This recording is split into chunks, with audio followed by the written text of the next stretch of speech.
Iyi ni radiyo BBC gahuza miryango ivugira i Londres kuri metero 19 25 31 na 41 ku mirongo ya FM mu karere k'ibiyaga binini no kuri internet kuri bbcgahuza.com.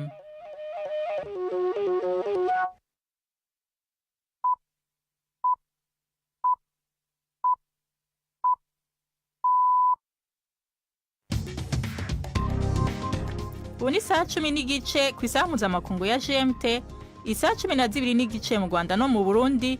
Muri kumwe na Nina Iradukunda. Ndabahaye mwiriwe n'ikaze bakunzi ba BBC gahuza miryango. Izi ni ingingo z'amakuru yo kuri uyu munsi wa kabiri itariki 15 z'ukwa kane mu 2025. Mu gihe intambara muri Sudani maze imyaka 2 yadutse, umushikiranganje w'imigenderanire n'amakungu w'Ubwongereza David Lammy mu nama yabereye i Londres yavuze ko isi idakwiriye kwirengagiza intambara yo mu gihugu hagati iri kwitabagaza Sudani. Itohoza rishasha ry'ishirahamwe Global Witness ryerekana ko ikigo c'ubucuruzi mpuzamakungu ca Traxys cakuze ubutare bwa coltan bwo muri Republika ya Demokarasi ya Congo buvuye mu karere karimo ingwano bwinjijwe mu Rwanda mu kinyegero. Ingabo za leta ya Israel zivuga ko zishe umwe mu bagaba bakuru b'umuhari Hezbollah mu manuko bwa Libani. Tubafitiye n'igikino c'urunana, aya makuru ahagarariwe na Mark niyo nkuru.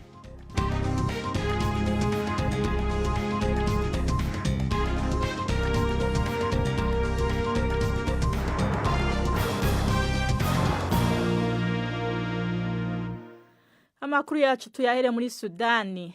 Ishiramwe mpuzamakungu ONU rivuga ko imibiri y'abagore yacitse urwasiro rw'intambara muri Sudani, aho kuva mu myaka 2 heze intambara yadutse ugufata ku nguvu gukoreshwa nk'ikigwanisho.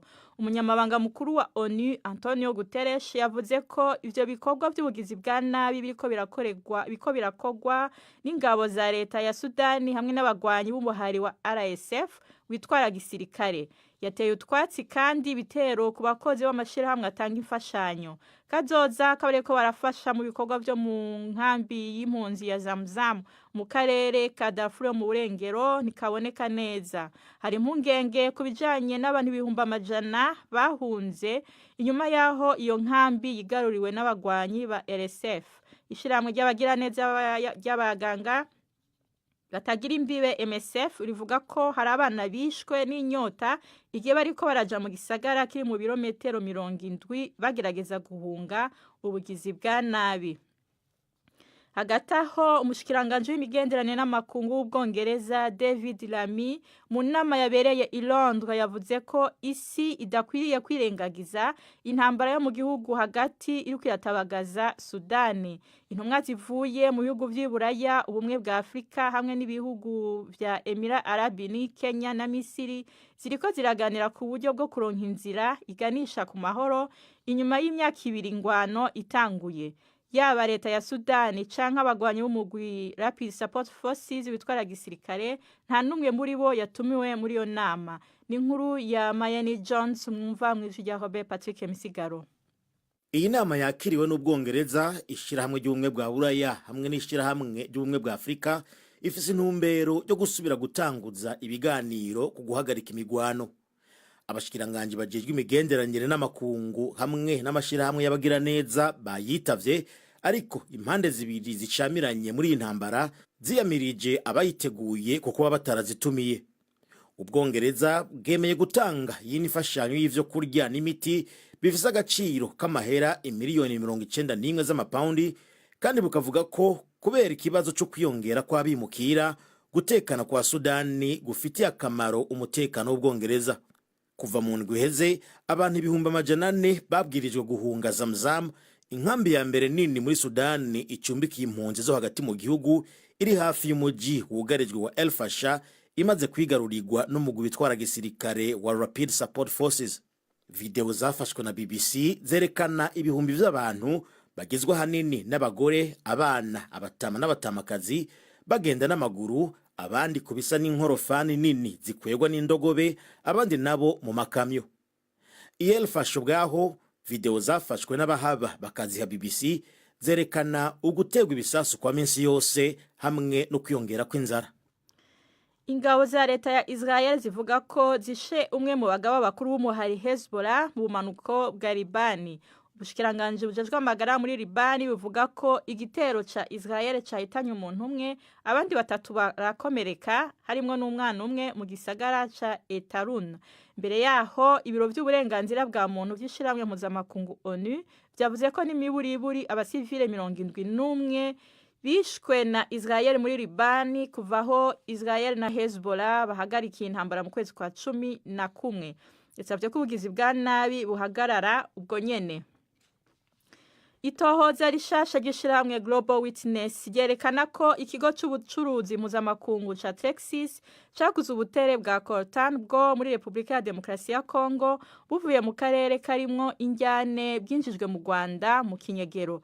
Icegeranyo ca Global Witness cerekana ko ico kigo gifise umutahe w'amamiliyaridi y'amadolari gifise icicaro gikuru i Luxembourg caguze mu Rwanda amatoni 280 ya coltan mu mwaka w'2024. Ayo makuru agaragara ku mpapuro ivyo bidandazwa vyinjiyiriye ko zabonywe na Global Witness. Navuganye na Alex Kopp yarongoye ayo matohoza. Yeah, Global Witness has published a report. Nivyo Global Witness yasohoye icegeranyo uyu munsi, aho kimwe muri nyamukuru birimwo ari uko kompanyi yitwa Traxys yo muri Luxembourg yaguze ubutare mu Rwanda mu 2024 amatoni 280 ya coltan. Igice ciyo coltan ku byo twatohoje ikaba ifitaniye isano n'intambara iri mu buseruko bwa Kongo. Amafaranga avuyemwo akaba yagiye muri M23. Traxys iyo coltan yayiguriye kompanyi ikorera mu Rwanda yitwa African Panther Resources Limited. Ku byo twatoye twaravuganye n'abacuruzi babiri nabo bazana mu kinyegero ubutare bakuye muri Kongo bw'imbwa irubaya, hamwe mu hantu hacukurwa ubutare bwinshi ubu hari mu minwe ya M23. Abo bacuruzi baratubwiye yuko African Panther Resources Limited bagura ubutare bwinjizwa mu kinyegero buvuye muri Kongo. Traxys ikaba ariyo yaguze hafi ya coltan yose ya African Panther Resources Limited mu 2024. And the resources in 2024.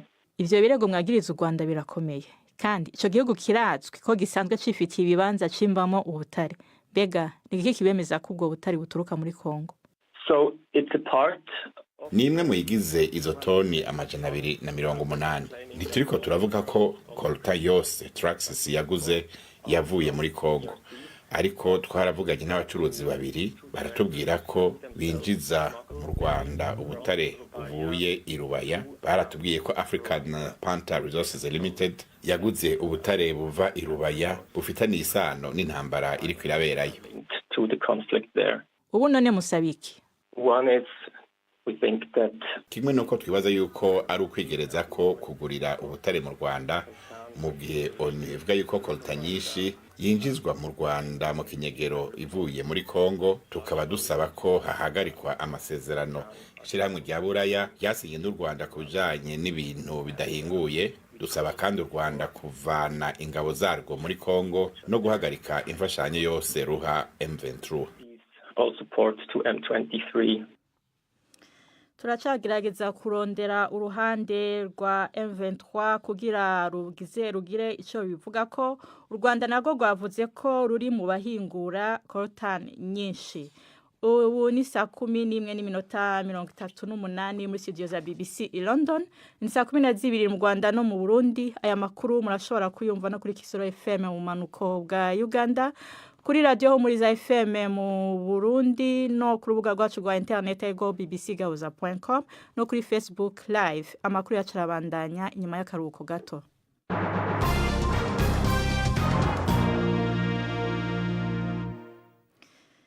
Amabahero menshi yo mu Bufaransa yagabwe ko ibitero bisa nk'uko vyari vyateguriwe hamwe. Imodoka n'udupikipiki duto twavyaturiwe mu bibanza bigararamwo imodoka i Paris, Valence na Aix-en-Provence. Umuryango winjira ku ibohero rya Toulon warashwe ko n'inkoho irasa yungikanya. Umushikiranganje w'ubutungane Gerard Darmanin yagize urugendo Toulon murantunga nk'ikimenyetso cyo gufata mu mugongo abarinzi bo mw'ibohero. Sendika yabo yasavye ko abakozi bakingirwa kurusha. Leta ivuga ko ivyo bitero ari ibikorwa vy'imigwi y'amabandi adandaza ibiyayuramutwe ishavujwe n'ingingo ziheruka gufatwa zirwanya ibikorwa vyabo. Urugereko rwihariye rw'urukiko rukuru rukurikirana ibyaha byambukiranya imipaka rukorera i Nyanza mu majyepfo y'u Rwanda rukomeje kumva urubanza mu bujurire bwa Beatrice Munyenyezi yabwiye urukiko ko akorerwa itotezwa n'abandi bafungwa aho afungiwe muri gereza Imageragere i Kigali. Munyenyezi yajuriye igihano cy'igifungo cya burundu yahawe umwaka ushize nyuma yo guhamwa n'ibyaha bya jenoside no gufata ku ngufu mu gihe cya jenoside mu mwaka w'1994. Beatrice Munyenyezi yoherejwe mu Rwanda na Amerika mu 2021 ngo aburane kuri ibyo byaha we ahakana. Umunyamakuru wa BBC Yves Bucyana yakurikiranye urwo rubanza maze adutegurira inkuru ikurikira. Beatrice Munyenyezi yaburanaga ari muri gereza ya Mageragere ariko abamwunganira bari i Nyanza mu rukiko hifashishijwe ikoranabuhanga rya video ku mpamvu z'indwara y'iseru ivugwa muri iyo gereza. Urukiko rwafashe umwanya munini wo kumutega amatwi ibyo yavugaga ko atotezwa na bamwe mu bafungwa muri iyo gereza. Mu gihe yavugaga ibyo akorerwa muri gereza yageze aho aravuga ati naraye ndira, agaragaza ikiniga mu maso yihanaguza agatambaro yari yambaye mu ijosi. Munyenyezi yavuze ko abuzwa bumwe mu burenganzira bwe mu byo yageranyije n'itotezwa akorerwa n'ako yise agatsiko k'abafungwa kayobowe n'umwe muri abo bafungwa ushinzwe umutekano wabo. Munyenyezi ati baba bavuga ko ndi umwicanyi ndetse nshaka no kwica abandi. Yavuze ko ibindi bamuziza ari uko adatanga amafaranga yo gufasha abagororwa batishoboye. Yemeye ko ayo mafaranga mbere yayatangaga ariko ko yabihagaritse ngo kuko yabonye adakoreshwa ibyo agenewe. Munyenyezi kandi yabwiye urukiko ko muri gereza bamutoteza bamuziza ko atajya mu nama zihuriweho n'abandi.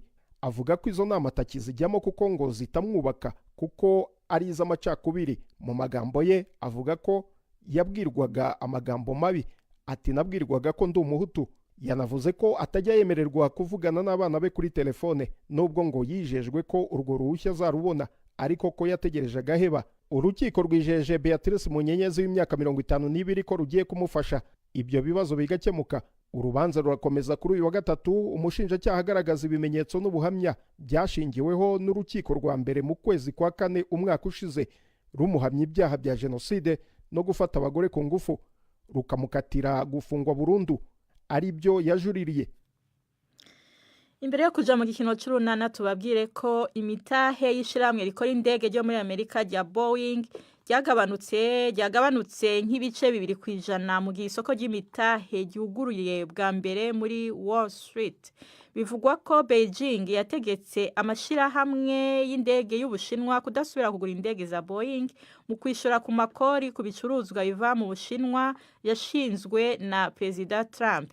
Hagataho umukuru wa Ryanair ishiramwe rikomeye ryunguruza abantu n'indege ryo muri Ireland avuga ko iryo shirahamwe rishobora gutevya kwakira indege za Boeing nizaba zizimvye cyane. Ubu n'umwanya w'igikino c'urunana.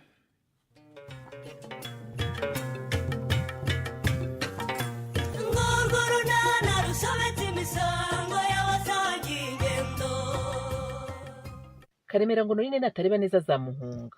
Sori nababyutse yihanangiriza ariye. Habaye iki? N'urunana. Leya, Karame. uri inshuti yanjye urabizi. Cyane. Ndanagukunda pe kandi cyane. Ariko reka ngusaba akantu kamwe. Nsaba rwose natubiri nta kibazo. Leya. Igihe wiriwe hano mu rugo ntukambare rwose amajipo yawe magufi. Uti? Amajipo yanjye magufi sa gutwaye iki sori? Komba niriwe mu rugo nk'uko bivuga. Ngomba kwiyambara utwenda tworoshye umubiri ugahumeka bitwaye iki se? Leya. Karame. Nawe urabizi ko uri umukobwa mwiza rwose w'igitonore. Abagabo bose bareba bakamira amaritiro. Sibyo? Kwambara turiya tujipo twawe rero Tanasa atambuka hano akureba intege, akureba ibyana, akureba ikimero, akureba amaribori umva.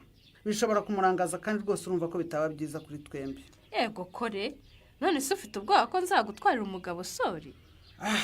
Leya simvuze ko wamutwara. ahubwo ndanga ko yarangara kandi rwose ndumva ibyo ntacyo bigutwaye uzabyubahiriza sibyo? ibyo nabyumvise, reka tubireke twivugire ku byacu bisanzwe. Ku bya Chris se? Naho nashakaga kukubaza niba waributse gutegura pasika. Urumva agiye gutegura pasika bindeba wiki? Yamaye. Cyakora nzajya mu misa uko bisanzwe. Ariko rero kuki wigira umwana?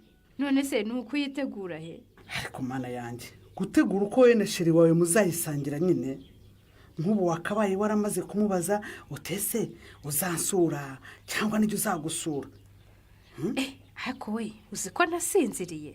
Ako kantu ntabwo nigeze ngatekerezaho kandi ni ingenzi. Ndabyumvise kabisa.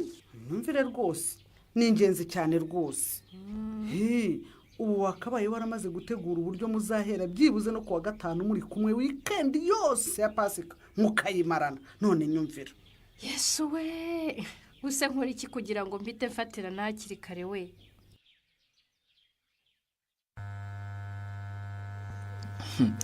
Ubu se si bibusho? Urebye n'ibyo da. Ariko hano ku bwanwa ndabona hari ahantu togoshe neza Patrick. Ongera unyuzeho akamashini turebe. Busho nawe rero kukogosha ntibyoroshye pe.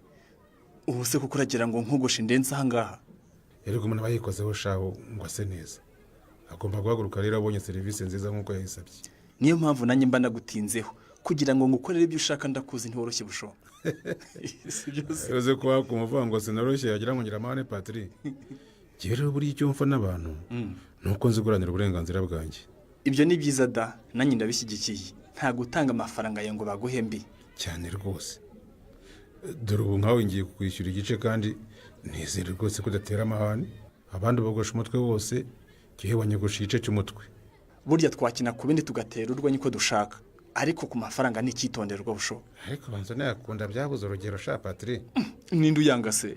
Nibutse ko ejo bundi nari kumwe n'umugore wawe ambwira ko kugeza ubu ngubu rwose ngo nta n'isogisi waguriye umwana. Umugore wanjye ndese. Ufite bangahe se? Ndavuga Nadine. Ariko sha Patrick, tuvugishije ukuri kuko hoye urebye amafaranga ufite n'umutungo wasigaranye wumva kiri atari igisebo. Igisebo cyuko nagize ntese. Naribye, narambuye, narishe, nakoze iki cyatuma umbwira ngo narasebye. Warahemutse n'ukuri. Mu by'ukuri kuko umugore wawe akwiye guhabwa inkunga y'abagore batwite n'abonsa bava mu miryango ikennye koko. Ese kukomeza kunsindagira uwo mugore waradushingiye? Basi se niba umugore utamwemera byibuze wagiriye umwana wawe rwose atwite kowe nibura ari amaraso yawe. Ariko ngira ngo hariya gutumye kumuvugira. Ntabyo yano. Uri umuvugizi we?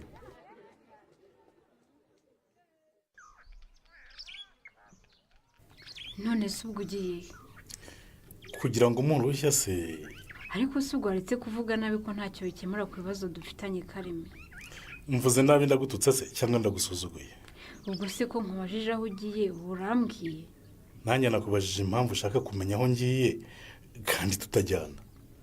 Nashakaga kumenya niba ari hafi ngo numve nyine niba wanguka ukamfasha imirimo. Ubu rero amazi ntakiri yandi zahinduye imirishyo. Mvuye mu kazi kanjye nawe kora kawe ko mu rugo. Hanyuma se ubwo kumvunisha birakumarira iki Kareme? Cyangwa urashaka kunyenzaho ngo unyirukane? Ariko kuki abantu tutajya tubwizwa ukuri? Ubu si intandaro y'amakimbirane tumaranye iminsi yaturutse. Intandaro ya byose ariko ni wowe Kareme, ni wowe. Ninjye wafashe ya mbere nkanga kurara nawe mu cyumba. Nagiye kuva mu cyumba se habaye iki Kareme? Nitoye mva mu cyumba ndagenda nta cyabaye. Icyo ninjye wakabaye nkikubaza si we wakimbaza. Ko ntigeze ze nkwirukana ko ntanakubwiye nabi kuki waraye umpunzi ukajya kurara mu buriri bwa wenyine. Wikwigira nyoni nyinshi Kareme, ibi byose ni wowe ubitera. Wanze kumva icyo ngusaba ngo tujye iwacu ujye kunsaba nawe. Ese ndagusaba nta bushobozi mfite bwo gukoresha ibirori. Ngaho uzana amafaranga tuzashyira muri ibyo birori maze rwose ejo tubibyukiremo. Nuko mbwiye Kareme, mbese uri kunyibutsa ko nakorera amafaranga yo nkoresha yose ari wowe uba wayakoreye. Ibyo ntabyo nkubwiye ariko nibyo. Kareme, nuko mbwiye ngo nta mafaranga ngo ngira ngo yose ni ayawe. Hanyuma se ujya kuyakora ngiye nkirirwa ndyamye? Nirirwa ndyamyera? Ujya se ndahazi. Kuyimbwira se kurenza uko nukuwe. Sawa Kareme, sawa sha, ubu tugiye guhangana. Tuzareba utsindiye intambara rwose.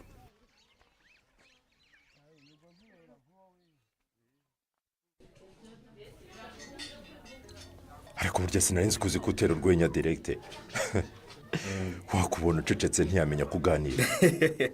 abantu benshi baba bazi ko ntaganira kuko babona niturije, ariko burya umuntu si uko umubona, umuntu ni uko ari. abivuga urabizi direkite, iyo umuntu ari ukumubona ubu simba ndi umugabo buseri bateye naramaze kuwutera ishoti kera. uravuga se kuri biriya bibazo byawe na Nyesi? Yego sha, uko nabonaga Nyesi nuko namusanze bihabanye nk'ibara ry'amakara n'amata. ariko nawe wikabya Chris, amata n'amakara umukobwa ashobora kubyara ariko imico ye myiza akifite. usibye ko kubyarira iwabo atari igikorwa cyiza yakoze, ariko si cyo cyanshenguye umutima cyane. icyakubabaje ni iki se? shana ukumije ikintu nk'iki minsi gashira indi gataha tugendana buri munsi, yarangiza ashaka bimbwira kuri finale. cyakora hariya byari yagaragaje pe, mbega umugore uhisha we. nawe mbwira direkite, umukobwa waguhisha ko yabyaye mukundana hafi imyaka 2, urumva ageze mu rugo hacura iki? ntabwo byoroshye pe, uwo muntu aba ari uwundi ni ukureba kuri lisite niba hari undi wakihera amahirwe. ugira ngo lisite se sha irahari? ubanza nanjye ndi ikibwa. reka burya sinjya amenya gutendeka. iyo nkundana n'umukobwa aba ari uwo, twagira icyo dupfa bibaye ngombwa ko tudakomezanya nkabona gushakisha undi. aho niwe wakoreye amakosa rero. burya nta musore uvugisha umukobwa, uvugisha benshi ahubwo ukabaha nimero, ukabuza nimero ya mbere, nimero ya kabiri, nimero ya gatatu. ubwo iyo hamwe byanze uhita uzamura wari uri kuri lisite. rero umutima wanjye wose nari narawuhariye Agnès. cyakora muri iyi minsi hari umukobwa urimo kunkubara n'imbaraga nyinshi. arampamagara mu gitondo, arampamagara nimugoroba, aransura, ampa impano, mbese ntacyo adakora ngo agaragarize ko nshaka. rero se wafashe niba umwana agukunda ubwitange bungana gutyo uramwirengagiza kubera iki? sha nimba aragukunda Agnès nkamwimariramo, mba numva uwo wundi bitanjyamo. nanagerageza kubyishyiramo ariko bikanga neza nkumva nta rukundo ruri kuza. kufite ibibazo se muvandi, ubwo se uzabigenza ute nimba uwo wakunze yaraguhemukiye, ugukunze nawe ukaba utamukunda? sha banze iki kibazo kizakemurwa n'Imana, kuko Agnès nubwo yampemukiye nawe aracyandika amabarwa maremare ansaba imbabazi atakamba. niba ukimukunze rero shaka uko muhura mu bicoce, umubaza impamvu zatumye akubeshya bigeze hariya, niwumva zifatika mwiyunge. direkite, wowe uri ngewe wasubirana n'umukobwa wagukoze nk'ibyo Agnès yankoze?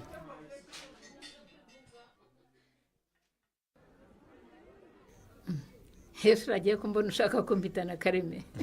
ngira ngo se nakubonye mama. amakuru se ko wiyiziye mu gasantere? hari utwo naje kureba, naramena mutumye kuvoma. wese ko wiyiziye ku santere Nurine yagiye he? kambwira uwo mugore mama, mwihorere rwose sinshaka kumuvugaho. ntumbwire ko mwarwanye, kuko maze iminsi numva umwuka utari mwiza wanjye. yarabikubwiye se? nta kintu yambwiye, ariko nahoze mbumva mutongana. nako si uyu munsi gusa, maze iminsi numva rwose mutavuga neza. mama ngewe rwose maze kunanirwa ntakubeshya. umugore uri hariya ngeze ahantu. bimeze bite se murafiki? Honorine aranzengereje mama. ndetse nimwumva ngo navuye mu rugo nagiye gushaka aho nibera, ntibizabatungure. ntabwo nakomeza kubana n'umuntu nka Honorine mu nzu. uhunga urugo rwawe se kuko habaye iki? ugomba guhagarara kigabo ugakemura ibibazo ufitanye n'umugore. biragoye mama, biragoye rwose kwiyunga n'umuntu udashaka ko muvugana. kubera iki se adashaka ko muvugana? agasuzugura ke se urakayobewe. ibaza umugore ushobora guha amafaranga ukamubwira uti yabikiye tuzayakoresha iki n'iki, aho kuyakoresha icyo mwavuganye umugore akikorera ibyo ashaka. iryo nibara ntibibaho. amafaranga y'umugabo aba ari ay'umugabo, uyakoresha icyo yakubwiye. undi we rero namuhaye amafaranga twari twateganyirije gutunganya umusarani kugira ngo twirinde indwara ziterwa n'umwanda, aho kuyakoresha icyo twavuganye ajya kuyaguramo imyenda. ni ikibazo rero, ariko nanone ntabwo byatuma uta urugo rwawe ngo uragiye. humura rwose, ibyo muzabiganiraho kandi bizakemuka. ibyo se kare byo nkubwiye mu ncamake kugira ngo ni ibyo gusa. hari n'ibindi utambwiye se? biracya mama, biracya rwose. ubu se wageze ngo mperuka ikirengiti cyanjye nk'umugabo. ushatse kuvuga iki Kareme? ntumbwire ko ibyo numvise ari byo. niko urambwiye ngo Nurine ntacyo aheruka kukumarira? twaburiye se ko asigaye arara mu cyumba cye nanjye nkarara mu cyanjye. ye baba we ibi ntabwo bishoboka rwose ntibinabaho nta n'ahandi byabaye yaje gukora iki se niba adashaka gukora inshingano ze nk'umugore siyo mpamvu uvuga ni aho kugira ngo nkomeze guta umutwe se nzigendera ugenda ujya hese ariko uriya mugore yibonyemo icyo ubundi niba yumva amaze kubyimba aho kugira ngo wowe ugende wazave magende adusigire umwana wacu tuzamurera uriya mugore ntumuzi mama njye mbona wagira ngo narahubutse rwose kumuzana ibyo byihoreye Kareme abagore nk'abariya bigize imbambare nzi uko mpangana nabo cyangwa umbona ashaje ukagira ngo hari uwandushaga gushira isoni ngifite agatege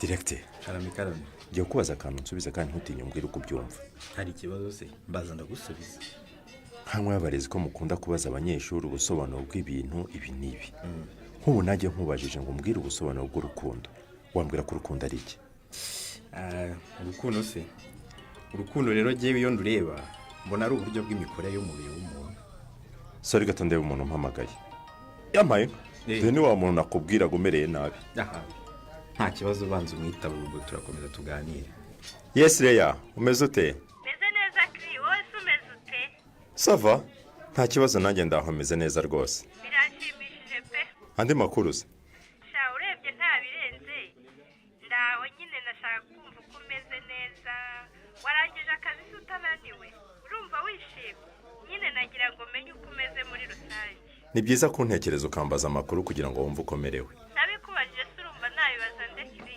ko ari wowe mfite kandi nkunda urumva nabura guhangayikishwa no kumenya uko umukunzi wanjye ameze ni byiza rwose kandi biranshimishije kuri pasika se bimeze bite ni ibisanzwe nta gishya wayikugirira shyase mu buhe buryo Leya nyine ukambwira niba hari icyo wumva nagufasha kugira ngo ibeshya itandukane n'izindi pasika zisanzwe sha ndumva ntacyo pe ariko wari ukoze ndagushimiye urumva nta kintu twakora njye nawe ikatubera idasanzwe koko kiri njye ntacyo ntekereza kereka nimba wowe hari icyo ufite none se niba ntacyo bigutwaye wajya nza akagusura tukiriranwa tukiganirira tukishima mbese nyine tukaryoshya igihe cy'ise ubwo iyi minsi yose ya wikendi mbese nkaza kuwa gatanu mutagatifu nkageza ku cyumweru ubwo koko ntitwaba dushiranye urukumbuzi kiri ko numva iyo minsi yaba ari myinshi Leya cyangwa niba wabyemera nubwo akazi kanjye ari gato uzaze unyisurire hano iwanjye nta kibazo gusa iyo nama yaba ariyo ra